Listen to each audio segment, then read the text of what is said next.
que a gente faz é gasto. Tudo. Se eu compro comida, é gasto. Se eu coloco dinheiro para dar comida para o pobre, é gasto. Se eu vou fazer o Bolsa Família, é gasto. Se eu coloco dinheiro na saúde, é gasto. Se eu coloco dinheiro em qualquer coisa, é gasto. Na educação, é gasto.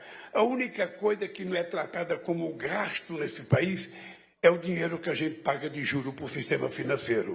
Esse eles não tratam como gasto. Possivelmente eles tratam como investimento. Então, nós precisamos mudar a narrativa, Miriam.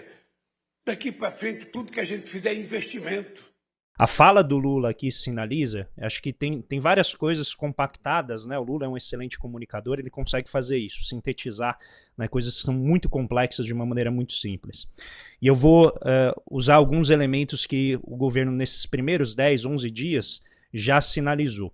Então o primeiro deles, eu acho que é trazer essa discussão sobre a taxação dos ricos, algo que aqui no Brasil historicamente é anátema, ou seja, a gente não pode discutir taxar os ricos. Esse foi inclusive o meu primeiro artigo como colunista recém-iniciado na Folha e já gerou uma rebordosa enorme, né? Como assim você já começa falando sobre taxar os ricos? Ora, qualquer democracia que se preze, ela impede que os ricos assumam poder excessivo porque isso atua contra a democracia. Isso já está mostrado em as mais diferentes evidências de pessoas insuspeitas de comunismo, sovietismo, o que quiser.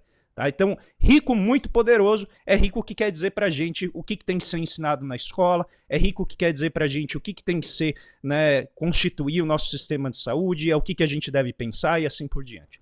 Então, dito esse é o primeiro ponto. O segundo, dito na imprensa, né? Dito na imprensa, fundamentalmente, né? Daí o grande problema da concentração do poder econômico da imprensa, da mídia. E aí o Haddad assume o governo, o Ministério da Fazenda, e em 10 dias ele encontra 192 bilhões de reais só com ajustes pequenos na máquina. Ajustes pequenos. Grande parte disso é dinheiro que não é pago na forma de tributo, fica em litígio lá anos e anos, a gente conhece bem a história, né? Muitos empresários não pagam imposto, isso é uma despesa opcional para eles, e isso fica lá em litígio, e agora o Haddad foi lá, fez um arranjo e falou, olha, não é nem plano, ele falou, eu tô só encontrando alguns ajustes na máquina em que eu vou aqui garantir 192 bilhões, se tudo der certo, evidentemente deve ficar menor que isso, e a gente vai fazer um ajuste pelo lado da arrecadação, primeiramente. Né, ele mexeu só em 50 bilhões em termos de corte de gasto, sendo que 25 é só redução daquilo que já havia sido proposto. Ou seja, a mudança retórica ela já está aparecendo na forma de uma mudança, de uma postura fiscal diferente, que não começa por tirar o dinheiro daquilo que é elementar para o povo. Ou seja, o governo Lula está fazendo um ajuste fiscal que é oposto àquilo que a Faria Lima, aquilo que as nossas elites econômicas querem, que é depredar todo o instituto de políticas públicas que o Estado representa para as famílias mais pobres, mais carentes do país. E eu acho que isso é algo digno de nota, né, que deve ser explorado e o governo deve receber apoio nesse caminho, porque a gente tem agora a reforma tributária que está para vir, e isso vai gerar uma briga enorme entre os diferentes setores das nossas oligarquias, né, setor de serviço, setor o agro e principalmente a indústria, e a gente tem também possivelmente essa possibilidade de aumentar a progressividade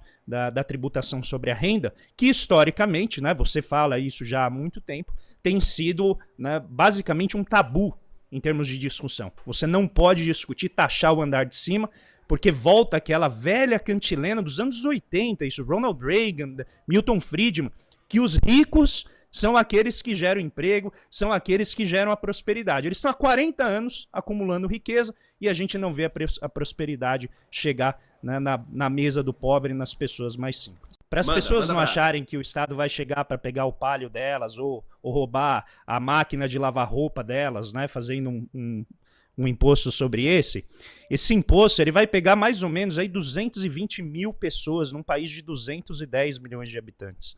Então é uma classe muito específica lá no topo que o imposto de renda não chega.